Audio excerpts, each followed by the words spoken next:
انہوں نے بیان کیا کہ حضرت عبداللہ بن سلام رضی اللہ عنہ کو جب رسول کریم صلی اللہ علیہ وسلم کے مدینہ تشریف لانے کی خبر ملی تو وہ آپ کی خدمت میں آئے اور کہا کہ میں آپ سے 3 چیزوں کے بارے میں پوچھوں گا جنہیں نبی کے سوا اور کوئی نہیں جانتا۔ قیامت کی سب سے پہلی علامت کیا ہے؟ وہ کون سا کھانا ہے جو سب سے پہلے جنتیوں کو کھانے کے لیے دیا جائے گا؟ اور کس چیز کی وجہ سے بچہ اپنے باپ کے مشابہ ہوتا ہے؟ آپ صلی اللہ علیہ وسلم نے فرمایا کہ جبرائیل علیہ السلام نے ابھی مجھے آ کر اس کی خبر دی ہے۔ اس پر حضرت عبداللہ نے کہا ملائکہ میں تو یہی یہودیوں کے دشمن ہیں۔ حضرت صلی اللہ علیہ وسلم نے فرمایا قیامت کی سب سے پہلی علامت ایک آگ کی صورت میں ظاہر ہوگی جو لوگوں کو مشرق سے مغرب کی طرف ہانک لے جائے گی۔ سب سے پہلا کھانا جو اہل جنت کی دعوت کے لیے پیش کیا جائے گا وہ مچھلی کی کلیجی پر جو ٹکڑا لٹکا رہتا ہے وہ ہوگا۔ اور بچے کی مشابہت کا جہاں تک تعلق ہے تو جب مرد عورت کے قریب جاتا ہے اس وقت اگر مرد کی منی پہل کر جاتی ہے تو بچہ اسی کی شکل و صورت پر ہوتا ہے، اگر عورت کی منی پہل کر جائے تو پھر بچہ عورت کی شکل و صورت پر ہوتا ہے۔ یہ سن کر حضرت عبداللہ بن سلام بول اٹھے میں گواہی دیتا ہوں کہ آپ اللہ کے رسول ہیں۔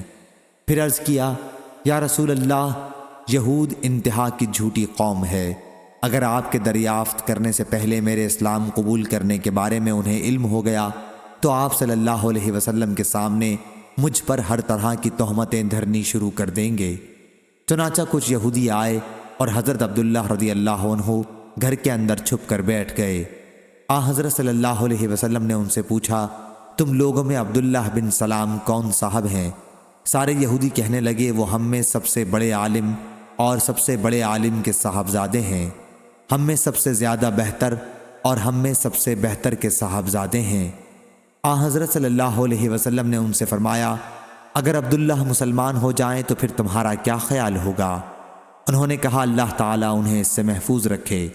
اتنے میں حضرت عبداللہ رضی اللہ عنہ باہر تشریف لائے اور کہا میں گواہی دیتا ہوں کہ اللہ کے سوا اور کوئی معبود نہیں، اور گواہی دیتا ہوں کہ محمد اللہ کے سچے رسول ہیں۔ اب وہ سب ان کے متعلق کہنے لگے کہ ہم میں سب سے بدترین اور سب سے بدترین کا بیٹا ہے، وہی وہ ان کی برائی کرنے لگے۔ صحیح بخاری حدیث نمبر 3329۔ معمر نے خبر دی انہیں حمام نے اور انہیں حضرت ابو ہریرہ رضی اللہ عنہ نے، انہوں نے نبی کریم صلی اللہ علیہ وسلم سے روایت کیا عبد الرزاق کی روایت کی طرح کہ اگر قوم بنی اسرائیل نہ ہوتی تو گوشت نہ سڑا کرتا، اور اگر حوا نہ ہوتی تو عورت اپنے شوہر سے دغا نہ کرتی۔ صحیح بخاری حدیث نمبر 3330۔ حسین بن علی نے بیان کیا ان سے زائدہ نے، ان سے میسرہ اشجعی نے، ان سے ابو حازم نے اور ان سے ابو ہریرہ رضی اللہ عنہ نے بیان کیا کہ رسول اللہ صلی اللہ علیہ وسلم نے فرمایا عورتوں کے بارے میں میری وصیت کا ہمیشہ خیال رکھنا، کیونکہ عورت پسلی سے پیدا کی گئی ہے، پسلی میں بھی سب سے زیادہ ٹیڑھا اوپر کا حصہ ہوتا ہے، اگر کوئی شخص اسے بالکل سیدھی کرنے کی کوشش کرے تو انجام کار توڑ کے رہے گا، اور اگر اسے وہ یوں ہی چھوڑ دے گا تو پھر ہمیشہ ٹیڑھی ہی رہ جائے گی۔ پس عورتوں کے بارے میں میری نصیحت مانو، عورتوں سے اچھا سلوک کرو۔ صحیح بخاری حدیث نمبر 3331۔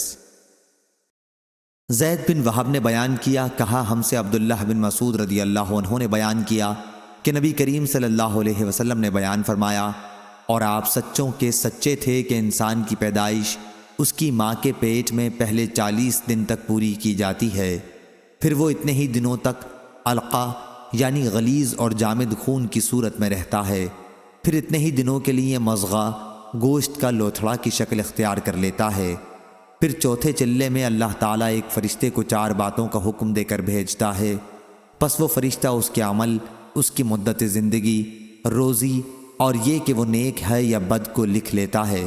اس کے بعد اس میں روح پھونکی جاتی ہے، پس انسان زندگی بھر دوزخیوں کے کام کرتا رہتا ہے، اور جب اس کے اور دوزخ کے درمیان صرف 1 ہاتھ کا فاصلہ رہ جاتا ہے تو اس کی تقدیر سامنے آتی ہے اور وہ جنتیوں کے کام کرنے لگتا ہے اور جنت میں چلا جاتا۔ اسی طرح ایک شخص جنتیوں کے کام کرتا رہتا ہے اور جب اس کے اور جنت کے درمیان صرف ایک ہاتھ کا فاصلہ رہ جاتا ہے تو اس کی تقدیر سامنے آتی ہے اور وہ دوزخیوں کے کام شروع کر دیتا ہے اور دوزخ میں چلا جاتا ہے۔ صحیح بخاری حدیث نمبر 3332۔ حماد بن زید نے بیان کیا، ان سے عبید اللہ بن ابی بکر بن انس نے اور ان سے انس بن مالک رضی اللہ عنہ نے بیان کیا کہ نبی کریم صلی اللہ علیہ وسلم نے فرمایا، اللہ تعالیٰ نے ماں کے رحم کے لیے ایک فرشتہ مقرر کر رکھا ہے۔ وہ فرشتہ عرض کرتا ہے، اے رب یہ نطفہ ہے، اے رب یہ مضغہ ہے، اے رب یہ علقہ ہے۔ پھر جب اللہ تعالیٰ اسے پیدا کرنے کا ارادہ کرتا ہے تو فرشتہ پوچھتا ہے، اے رب یہ مرد ہے یا یہ عورت ہے، اے رب یہ بد ہے یا نیک، اس کی روزی کیا ہے اور مدت زندگی کتنی ہے؟ چنانچہ اسی کے مطابق ماں کے پیٹ ہی میں سب کچھ فرشتہ لکھ لیتا ہے۔ صحیح بخاری حدیث نمبر 3333۔ شعبہ نے بیان کیا، ان سے ابو عمران جونی نے اور ان سے حضرت انس رضی اللہ عنہ نے نبی کریم صلی اللہ علیہ وسلم سے کہ اللہ تعالیٰ قیامت کے دن اس شخص سے پوچھے گا جسے دوزخ کا سب سے ہلکا عذاب کیا گیا ہوگا، اگر دنیا میں تمہاری کوئی چیز ہوتی تو کیا اس عذاب سے نجات پانے کے لیے اسے بدلے میں دے سکتا تھا؟ وہ شخص کہے گا کہ جی ہاں۔ اس پر اللہ تعالیٰ فرمائے گا کہ جب تو آدم کی پیٹھ میں تھا تو میں نے تجھ سے اس سے بھی معمولی چیز کا مطالبہ کیا تھا روز ازل میں کہ میرا کسی کو بھی شریک نہ ٹھہرانا، لیکن جب تو دنیا میں آیا تو اسی شرک کا عمل اختیار کیا۔ صحیح بخاری حدیث نمبر 3334۔ عبداللہ بن مرہ نے بیان کیا، ان سے مسروق نے اور ان سے عبداللہ بن مسعود رضی اللہ عنہ نے بیان کیا کہ رسول اللہ صلی اللہ علیہ وسلم نے فرمایا، جب بھی کوئی انسان ظلم سے قتل کیا جاتا ہے تو آدم علیہ السلام کے سب سے پہلے بیٹے قابیل کے نامہ اعمال میں بھی اس قتل کا گناہ لکھا جاتا ہے، کیونکہ قتل ناحق کی بنا سب سے پہلے اسی نے قائم کی تھی۔ صحیح بخاری حدیث نمبر 3335۔ لیث بن سعد نے روایت کیا، یحییٰ بن سعید انصاری سے، ان سے عمرہ نے اور ان سے حضرت عائشہ رضی اللہ عنہا نے بیان کیا کہ میں نے نبی کریم صلی اللہ علیہ وسلم سے سنا، آپ فرما رہے تھے کہ روحوں کے جھنڈ الگ الگ تھے، پھر وہاں جن روحوں میں آپس میں پہچان تھی ان میں یہاں بھی محبت ہوتی ہے، اور جو وہاں غیر تھیں یہاں بھی وہ خلاف رہتی ہیں۔ اور یحییٰ بن ایوب نے بھی اس حدیث کو روایت کیا، کہا مجھ سے یحییٰ بن سعید نے بیان کیا آخر تک۔ صحیح بخاری حدیث نمبر 3336۔ سالم نے بیان کیا اور ان سے عبداللہ بن عمر رضی اللہ عنہ نے بیان کیا کہ رسول اللہ صلی اللہ علیہ وسلم لوگوں میں خطبہ سنانے کھڑے ہوئے، پہلے اللہ تعالیٰ کی اس کی شان کے مطابق ثنا بیان کی، پھر دجال کا ذکر فرمایا اور فرمایا کہ میں تمہیں دجال کے فتنے سے ڈراتا ہوں، اور کوئی نبی ایسا نہیں گزرا جس نے اپنی قوم کو اس سے نہ ڈرایا ہو۔